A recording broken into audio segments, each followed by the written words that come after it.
రామచంద్రపురం మండలం unit AP NGGO association భవనం నందు రామచంద్రపురం మండల యూనిట్ సంఘ సభ్యులు అధిక సంఖ్యలో పాల్గొని రాష్ట్ర ఏపీ ఎన్జీఓ నాయకులను సీఎం చంద్రబాబు నాయుడుకు కృతజ్ఞతలు తెలిపారు. ఈ సందర్భంగా డాక్టర్ అంబేద్కర్ కోనసీమ అడాహక్ కమిటీ అధ్యక్షులు మాధవరపు వెంకటేశ్వర్లు మాట్లాడుతూ మంత్రివర్గ ఉపసంఘంతో ఉద్యోగ సంఘాల జేఏసీలతో సుదీర్ఘ చర్చల అనంతరం ముఖ్యమంత్రి నారా చంద్రబాబు నాయుడుతో జరిగిన చర్చలు సఫలీకృతం కావడంతో రాష్ట్ర ఏపీ ఎన్జీఓ సంఘానికి మొదటి నుంచి సంఘంలో పెద్దన్న పాత్రను పోషిస్తూ విద్యాసాగర్ ఉద్యోగులు సమస్యలు ముఖ్యమంత్రి ముందుంచడంలో కీలక పాత్ర పోషించారని పేర్కొన్నారు. ఈ విషయంలో రాష్ట్ర అధ్యక్షుడు కామ్రేడ్ అలపర్తి విద్యాసాగర్ పాత్రని వారు కొనియాడారు. ఆయన రాష్ట్ర అధ్యక్షునిగా పగ్గాలు చేపట్టిన నాటి నుంచి నేరుగా ముఖ్యమంత్రికి ఉద్యోగుల సమస్యలను పెండింగ్ లో ఉన్న ఆర్థికపరమైన డిమాండ్స్ గురించి, ముఖ్యంగా ఉద్యోగ ఉపాధ్యాయ పెన్షనర్లకు సంబంధించిన హెల్త్ కార్డు విషయాన్ని ఆయన దృష్టికి తీసుకెళ్లి ఆ సమస్యకు సాక్షాత్కు ముఖ్యమంత్రి స్వయంగా 60 రోజుల్లో పరిష్కారం చూపుతామని ప్రకటన చేయించడంలో విద్యాసాగర్ మంచి నాయకత్వ పటిమ ప్రదర్శించిన తీరు అభినందనీయమని అన్నారు. అలాగే పీఆర్సీ విషయంలో త్వరలోనే ఒక ప్రకటన చేస్తామని, నాది బాధ్యత అని ప్రభుత్వ అధినేతతో చెప్పించడం ద్వారా విద్యాసాగర్ సంఘ ప్రతిష్టని ఇన్మడింపజేశారని పేర్కొన్నారు. మరొక ముఖ్యమైన అంశం సంఘాల భవనాలకి సంబంధించిన మున్సిపల్ ట్యాక్సెస్ ని పూర్తిగా రద్దు చేయించడం, సంఘ భవనాలకి కొత్త రూపుని సంతరించుకునేలా నిర్ణయం తీసుకోవడం సైతం ఒక చారిత్రక ఘట్టమని ఆయన అన్నారు. చాలా హృదయపూర్వక వందనాలు సార్. మీరు ఇచ్చిన మాటలను నిలబెట్టుకుని అలాగే భవిష్యత్తులో ఈ రాష్ట్రం పరిపుష్టిగా ఆర్థిక పరిపుష్టి చెంది మాకు పీఆర్సీ కూడా ఇవ్వాలని, మిగిలిన డిఏలు కూడా ఇవ్వాలని, మా క్లాస్ 4ని ఉన్నత స్థితిలో మేము చూడాలని మీ అందరి సహకారంతో మాకు, అలాగే మాకు రామచంద్రపురం పట్టణంలో ఏపీ ఎన్జిఓస్ అసోసియేషన్ మేము ఏపీఆర్ఎస్సీ కలిసి ఏ ఉద్యమాన్నైనా నడుపుతాం. ప్రభుత్వానికి సేదోడు వాదోడుగా ఉంటామని ఈ యొక్క మమ్మల్ని గుర్తించినందుకు రాష్ట్ర ప్రభుత్వానికి, గౌరవ ముఖ్యమంత్రి వారికి నా హృదయపూర్వక ధన్యవాదాలు. మీడియా మిత్రులందరికీ నమస్కారం. అందరికీ నమస్కారం. నా పేరు మాధవ వెంకటేశ్వర్లు.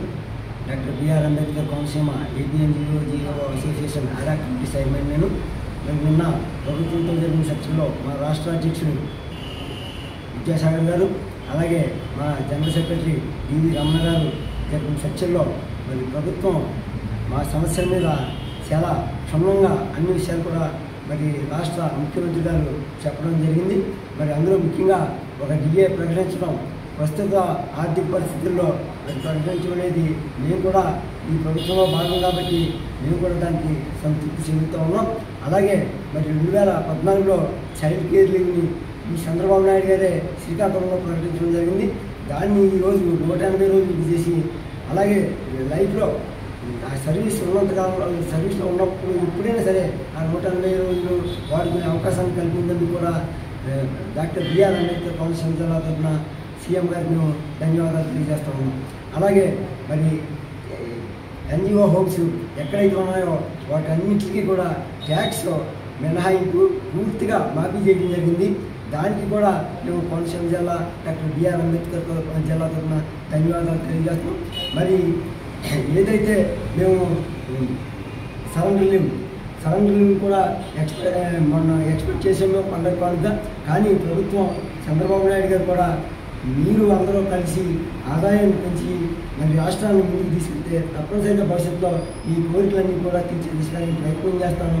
ముందుగా మనకు పోలీస్ బ్రదర్స్కి ఒక ఇన్స్టాల్మెంట్ సరెండర్ లీవ్ ఇచ్చి అది కూడా తప్పగా ఇవ్వడం కూడా మేము కూడా దాన్ని మనస్ఫూర్తిగా అభినందిస్తూ, మరి భవిష్యత్తులో మీ అందరికీ కూడా పీఆర్సీ మీకు ఎప్పుడు ఇవ్వాలో నాకు తెలుసు, మిమ్మల్ని కేకేసి మీ అందరికీ కూడా ఎప్పుడు ఏది ఇవ్వాలో అప్పుడు నేను ఇస్తాను అని కూడా ఆయన చెప్పడం, ఆయన మాట మీద గౌరవంతో ఖచ్చితంగా మాకు న్యాయం చేస్తారని చంద్రబాబు నాయుడు గారి మీద మరి కోరు తెచ్చుకున్న ప్రభుత్వంలో మరి ఆయన ఖచ్చితంగా చేస్తారన్న నమ్మకంతో మేము ఆయన ఇచ్చిన హామీలన్నింటినీ కూడా మేము ఒప్పుకోవడం జరిగింది. అలాగే క్లాస్ 4 అసోసియేషన్లో ఉన్న సోదరులందరినీ కూడా గౌరవప్రదమైన డెసిగ్నేషన్ ఇప్పించేందుకు కూడా మా రాష్ట్ర సంఘ అధ్యక్ష కార్యదర్శులకు మేము ధన్యవాదాలు తెలియజేస్తా ఉన్నాం. అలాగే భవిష్యత్తులో మరి మా రాష్ట్ర అధ్యక్షుడు విద్యాసాగర్ రావు గారు, అలాగే మా జనరల్ సెక్రటరీ డివి రమణ గారు కూడా నాయకత్వంలో మేమంతా కూడా గట్టిగా పనిచేసి వారి ఆదేశానుగుణంగా ఈ రాష్ట్ర అభివృద్ధిలో పాల్గొంచుకుంటాం. అలాగే సంఘాన్ని కూడా పటిష్టం చేసి భవిష్యత్తులో అనేక కార్యక్రమాల్లో, ప్రభుత్వ కార్యక్రమాల్లో చురుగ్గా పాల్గొని ఈ యొక్క రాష్ట్రాన్ని అభివృద్ధి పథకంలో ముందుకు తీసుకెళ్ళడానికి మా పాత్ర పోషిస్తామని మీ ద్వారా తెలియజేస్తాము.